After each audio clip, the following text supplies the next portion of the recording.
Praise the Lord. Praise the Lord. Praise the Lord. Praise the Lord. Hallelujah. Hallelujah. Hallelujah. Hallelujah. Hallelujah. Hallelujah. God is good. All the time. And all the time. God is good. And all God's people say. Amen. And all God's people say. Amen. And all God's people say. Amen. स्वर्गात परमेश्वराला गौरव आणि पृथ्वीवर ज्या लोकांवर त्याचा प्रसाद झाला आहे त्यांना शांती. शब्द आहेत संत लूकच्या शुभवर्तमानातले अध्याय 2 वचन 14 साक्षात देवदूतांनी उच्चारलेले.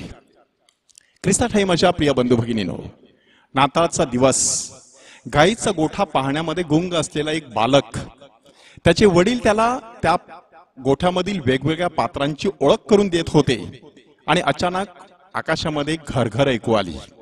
एक विमान आकाशामध्ये जात होतं. ते पाहिल्यानंतर त्या बालकाने विचारलं, डॅडी ते काय आहे? आणि डॅडीने सांगितलं, ते विमान आहे, त्याच्यामध्ये माणसं असतात. त्याच्यामध्ये माणसं असतात, ती माणसं एवढ्या वरती कशी गेली? आणि डॅडीने सांगितलं, माणसं वर जात नसतात, विमान खाली उतरत असतं आणि माणसानं घेऊन वर जात असतं. नाताळच्या दिवशी नेमकं तेच घडलेलं आहे की माणूस स्वर्गात जात नसतो, साक्षात स्वर्ग खाली उतरत असतो, देवदूत खाली येत असतात, साक्षात परमेश्वराचा पुत्र ह्या धर्तीवरती अवतरत असतो. देवा माणूसच झाला, धर्तीवर आला, मानवात शिरला, अशा प्रकारचं रहस्य त्या ठिकाणी साजरं होत असतं. आणि संत लूकने नेमकं हेच रहस्य अगदी साध्या सुध्या शब्दामध्ये आपल्या समोर मांडण्याचा प्रयत्न केलेला आहे. सहज तुम्ही विचार करा, आपल्या रोजरीची आनंदाची 5 रहस्ये, त्या 5 रहस्यांकडे सहज नजर टाकून बघा. ती सगळी 5 रहस्य आपल्याला कुठून मिळालेली आहेत? आपल्याला संत लूकच्या शुभवर्तमानातून मिळालेली आहेत. की अध्याय 1 वचन 26 मध्ये दूताने मरियेला कसा निरोप सांगितला, त्याच्यानंतर ती मरियेला कशी भेटायला गेली, येशूचा जन्म कशा पद्धतीने झाला अध्याय 2 मध्ये सांगण्यात आलेला आहे. त्या येशूचं समर्पण कसं केलं गेलं आणि तो कसा देवळात सापडला, हे सगळं वर्णन संत लूकच्या शुभवर्तमानामध्ये आलेलं आहे. म्हणून आनंदाची ही रहस्य बोलत असताना लक्षात ठेवायचं आहे की संत लूकमुळे आपल्याला ही आनंदाची रहस्य मिळालेली आहेत. कधीतरी आपण रोजरीची ही प्रार्थना करत असताना एक तो उतारा वाचायचा. उदाहरणार्थ दूताचा मरियेला संदेश, हा संपूर्ण उतारा वाचायचा आणि मग एक आमचे बापा 10 नमोमऱ्या बोलायच्या. हे कशासाठी आपण करत आहोत? एकीकडे आपण प्रार्थना करत आहोत, दुसरीकडे आपण बायबल वाचत आहोत. आम्ब्रोस म्हणून संत होऊन गेले, मिलानचे बिशप होते. त्याने किती सुंदर म्हटलं बघा की जेव्हा आपण प्रार्थना करतो तेव्हा आपण देवाशी बोलतो, परंतु जेव्हा आपण बायबल वाचतो तेव्हा देव आपल्याशी बोलतो. म्हणून प्रार्थनेमध्ये अशा प्रकारे शब्दांची देवाणघेवाण जर अनुभवायची असेल तर अशा प्रकारे संत लूकच्या शुभवर्तमानातील ही जी 5 आनंदाची रहस्याचं वर्णन आहे ते वर्णन वाचून मग त्यानंतर आपली रोजरी आपण करू शकतो. आज आपण संत लूकच्या शुभवर्तमानाची थोडीशी ओळख करून घेणार आहोत. त्यासाठी 4 प्रश्नांची उत्तरं आज आपण शोधणार आहोत. पहिला प्रश्न आहे की हा संत लूक नक्की कोण होता? आपल्याला 2 ठिकाणी त्याचा उल्लेख आढळतो. एक उल्लेख आहे कलस्सेकरास पत्र अध्याय 4 वचन 14. त्यामध्ये संत पॉलने त्याचा उल्लेख असा केलेला आहे, प्रिय वैद्य लूक. आणि त्यावरून एक माहिती आपल्याला मिळते की संत लूक हा वैद्य होता. आणि मग बायबल अभ्यासकांनी थोडीशी अधिक माहिती आपल्याला पुरवलेली आहे की संत पॉल आपल्या प्रेषित कार्यावरती होता, सगळीकडे परमेश्वराची सुवार्ता पसरवित होता. अंत्योखियामध्ये लूक नावाचा माणूस तो वैद्य होता. अधूनमधून संत पॉल आजारी पडायचा, त्यावेळेला संत लूकने त्याला मदत केली. परंतु ती मदत करत असताना संत लूकला देखील एक महत्वाची मदत मिळाली आणि ती म्हणजे साक्षात प्रभू येशू ख्रिस्ताच्या करुणेविषयीचा अनुभव. तो अनुभव घेतल्यानंतर तो संत पॉलला चिकटून राहिला. संत पॉलच्या बरोबर प्रवासामध्ये फिरू लागला, प्रभूची सुवार्ता पसरवू लागला आणि त्यानंतर त्याने 2 पुस्तकं लिहिली, संत लूकचं शुभवर्तमान आणि प्रेषितांची कृत्ये. ह्या दोन्ही पुस्तकांमध्ये थियोफिल महाराज नावाचा एक शब्द येतो. ग्रीक भाषेमध्ये थियोफिल, थिओस आणि फिलॉस. थिओस म्हटल्यानंतर देव आणि फिलॉस म्हटल्यानंतर प्रेम. देवावर प्रेम करणारी प्रत्येक व्यक्ती ही जणू काही थिओफिल महाराज असते, अशा प्रकारचा एक विचार बायबल अभ्यासकांनी आपल्याला दिलेला आहे. देवावर प्रेम व्यक्त करणाऱ्या प्रत्येक व्यक्तीसाठी एक सुवार्ता संत लूकने आपल्या शुभवर्तमानामध्ये आणि प्रेषितांची कृत्ये ह्या पुस्तकामध्ये दिलेली आहे. दुसरा उल्लेख आहे तिमोथेला लिहिलेलं दुसरं पत्र अध्याय 4 आणि वचन 11 मध्ये लूक माझ्या जवळ आहे असं संत पॉल सांगत आहे. म्हणजे संत पॉल आणि संत लूक हे एकत्र परमेश्वराची सुवार्ता सगळीकडे पसरवायचे. अशा प्रकारे संत लूकची थोडीशी ओळख आपल्याला असणं गरजेचं आहे. संत लूकने आपल्या दोन्ही पुस्तकांची रचना किती सुंदर केलेली आहे बघा. 3 टप्प्यामध्ये ही रचना केलेली आहे. पहिला टप्पा ख्रिस्तपूर्व, दुसरा टप्पा ख्रिस्ताचा काळ आणि तिसरा टप्पा ख्रिस्त सभेचा काळ. म्हणजे अध्याय 1 आणि 2 जे आहेत त्याच्यामध्ये ख्रिस्तपूर्व जी परिस्थिती होती, जखऱ्याच्या अलिशिबेच्या जीवनाची परिस्थिती होती, मरियेच्या योसेफाच्या जीवनामध्ये जी परिस्थिती होती, बेथलेम मध्ये जी परिस्थिती होती, यहुदामध्ये जी परिस्थिती होती, त्याचं वर्णन त्याने केलेलं आहे. आणि अध्याय 3 पासून पुढे प्रभू येशू ख्रिस्ताच्या प्रत्यक्ष जीवनाचं वर्णन आलेलं आहे अध्याय 24 पर्यंत. आणि प्रेषितांची कृत्ये ह्या पुस्तकामध्ये ख्रिस्त सभेचा संपूर्ण इतिहास आलेला आहे. हे 3 टप्पे आता आपण आपल्या जीवनाला लागू करायचे. प्रभू येशू ख्रिस्त मला भेटण्या अगोदर माझं जीवन कसं होतं, प्रभू येशू ख्रिस्त मला भेटल्यानंतर माझ्या जीवनात काय काय बदल झालेला आहे, आणि तिसरा महत्वाचा मुद्दा की माझ्या जीवनात बदल झाल्यानंतर आता मी ख्रिस्त सभेला त्यासाठी कोणतं योगदान देत आहे. इथे ख्रिस्त सभा म्हणजे नुसती चर्च नाही, आपला परिसर, आपला गाव परिवार, आपला धर्मग्राम, इतर धर्मीय लोक, अशा सगळ्यांना कशा प्रकारे प्रभूची ही सुवार्ता आहे ती मी कशा प्रकारे सांगत आहे हे आपण चिंतन करणं गरजेचं आहे.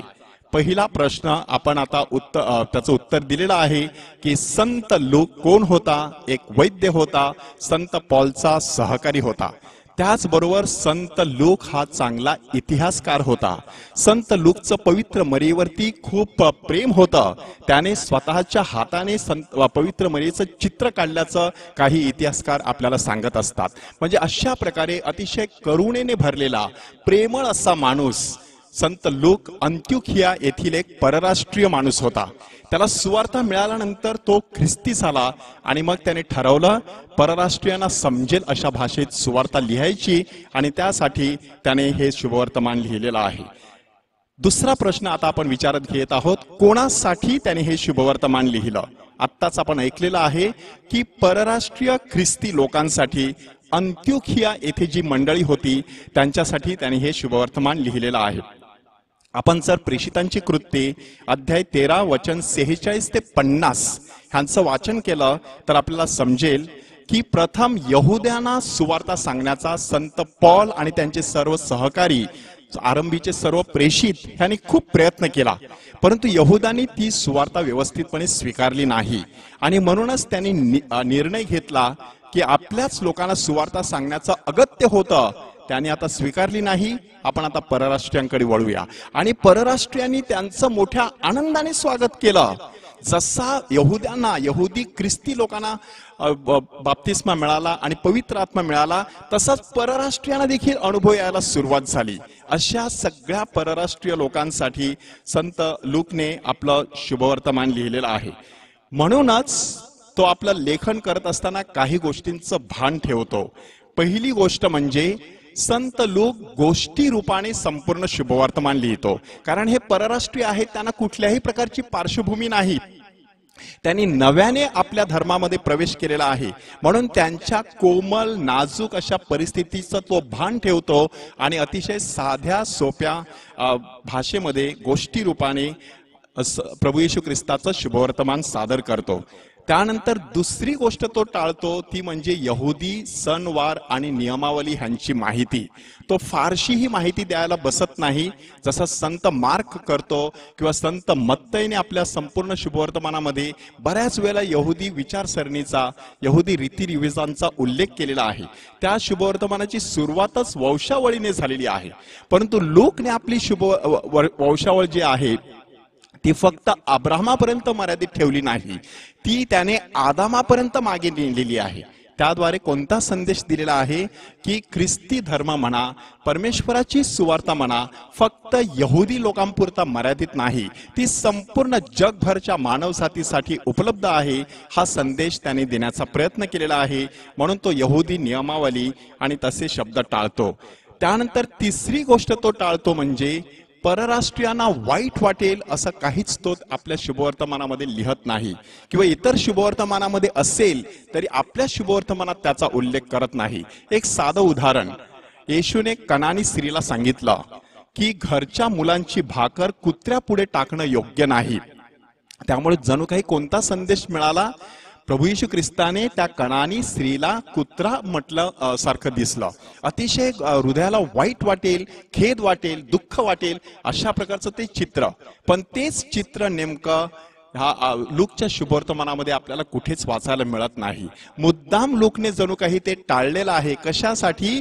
कारण ज्यांना आपण सुवार्ता सांगत आहोत त्यांच्या मनाची मनस्थिती वेगळी आहे, ह्याचं भान त्यांनी ठेवलेलं आहे.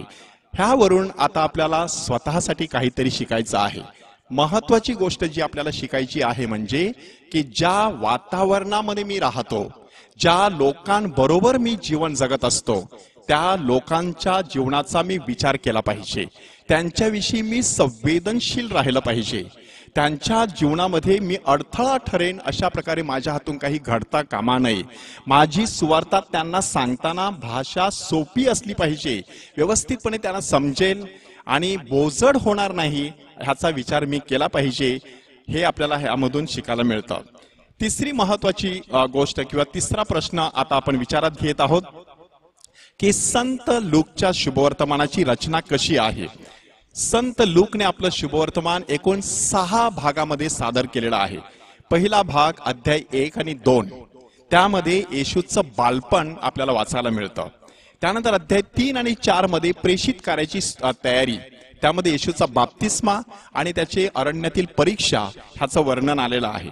आणि नंतर 5व्या अध्यायापासून 9व्या अध्यायातील 50व्या ओवीपर्यंत वचनापर्यंत आपल्याला येशूचं गालिलातील जे कार्य आहे त्या कार्याविषयी माहिती मिळते. नंतर एक मोठं प्रवास वर्णन आलेलं आहे, म्हणजे अध्याय 9 वचन 51 पासून अध्याय 19 वचन 44 पर्यंत जवळजवळ 10 अध्याय संत लूकने प्रवास वर्णनासाठी घालवलेले आहेत. तो अतिशय महत्वाचा असा प्रवास आहे. तुम्ही सहज तो प्रवास वाचून बघा की एकीकडे आपलं घरदार सोडायचं, दुसरीकडे जेरुसलेम सारख्या ठिकाणी जायचं, ज्या ठिकाणी आपलं दुःख सहन मरण अटळ आहे त्याविषयी अधूनमधून आपल्या प्रेषितांना कल्पना द्यायची, मध्ये मध्ये लोकांना मदत करायची, त्यांना शिकवण द्यायची, त्यांच्यासाठी चमत्कार करायचे, मार्था मरिया सारख्या एखाद्या कुटुंबामध्ये जाऊन आपलं मन जे आहे ते मोकळं करण्याचा प्रयत्न करायचा. अशा प्रकारे वेगवेगळे लोक त्याला ह्या प्रवासामध्ये भेटत असतात. सहज त्याच्यावरती थोडंसं चिंतन करायचं. त्यानंतर येरुशलेम मधील कार्य अध्याय 19 ते 21 मध्ये देण्यात आलेलं आहे. येशूचं दुःख सहन मरण आणि पुनरुत्थान अध्याय 22 ते 24 पर्यंत देण्यात आलेला आहे.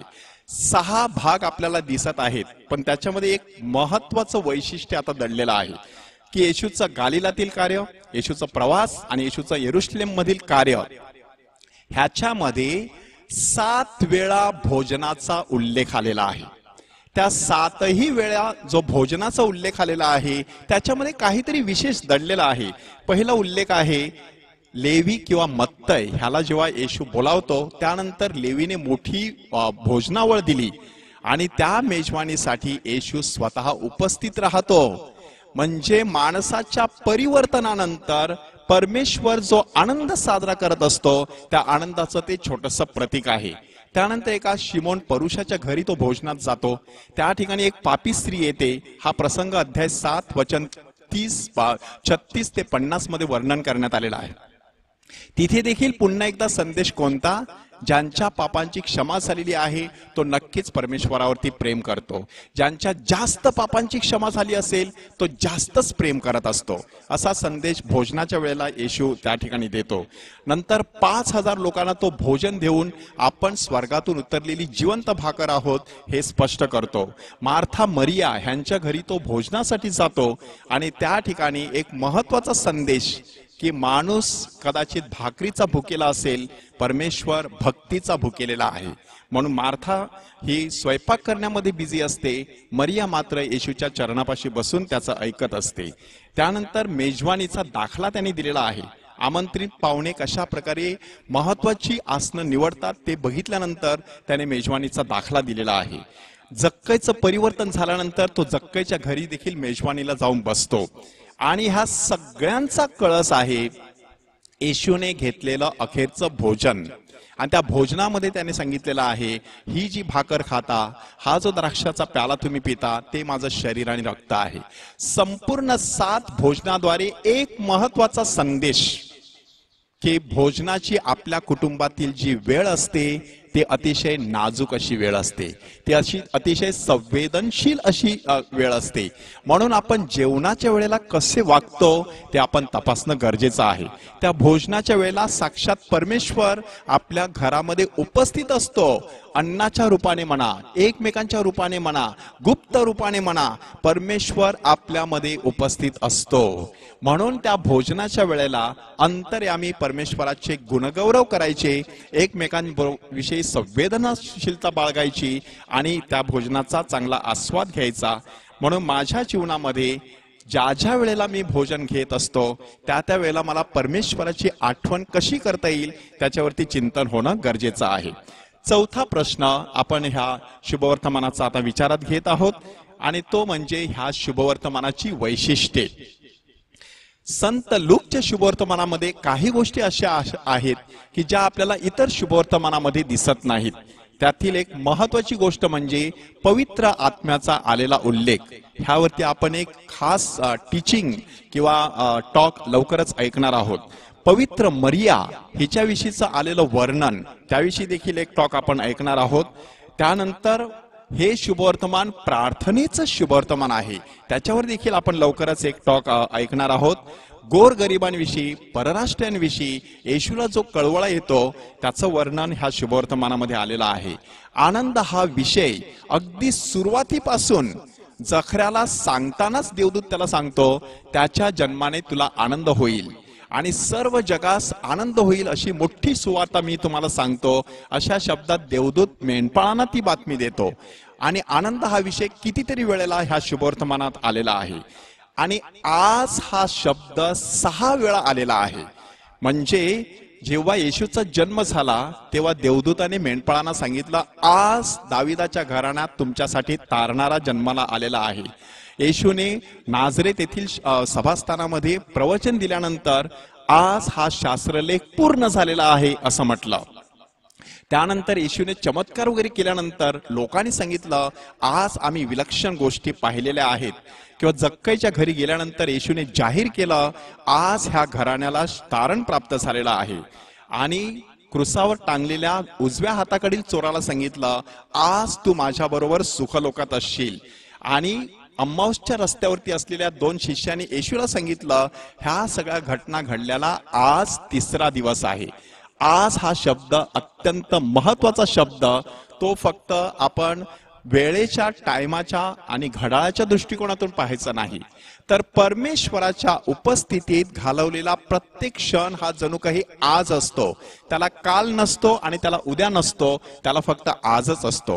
म्हणून देवाच्या उपस्थितीमध्ये आपण जर वेळ घालवला तर आज हा शब्द तुम्हाला नक्कीच ऐकू येईल. आज जर तुम्ही त्याची वाणी ऐकाल तर आपली मने कठोर करू नका, तर परमेश्वराच्या वाणीकडे लक्ष द्या. सहज एक चिंतन करायचं की जर मला येशूचं चरित्र लिहायचं असेल तर त्यामध्ये मी कोणकोणत्या गोष्टींचा उल्लेख करीन, कोणकोणत्या गोष्टी मी जाणीवपूर्वक टाळीन, कोणकोणत्या गोष्टींना मी प्राधान्य देईन, अधिक महत्व देईन, कोणत्या गोष्टी मी सहज ओघाने लिहीन. हे सगळं अशासाठी करायचं की हे मानवी जीवन जगत असताना आपल्या जीवनाद्वारे परमेश्वराला गौरव मिळाला पाहिजे, आजूबाजूला शांती पसरली पाहिजे. तेव्हा ते देवदूताचे शब्द आपल्याही कानी पडतील, स्वर्गात परमेश्वराला गौरव आणि पृथ्वीवर ज्या मनुष्यावर त्याचा प्रसाद झाला आहे त्या मनुष्याना शांती. प्रभूचा गौरव असो आता आणि सदा सर्वदा. Praise the Lord. Hallelujah hallelujah hallelujah. God is good and all the time. And all God's people say. And all God's people say. And all God's people say.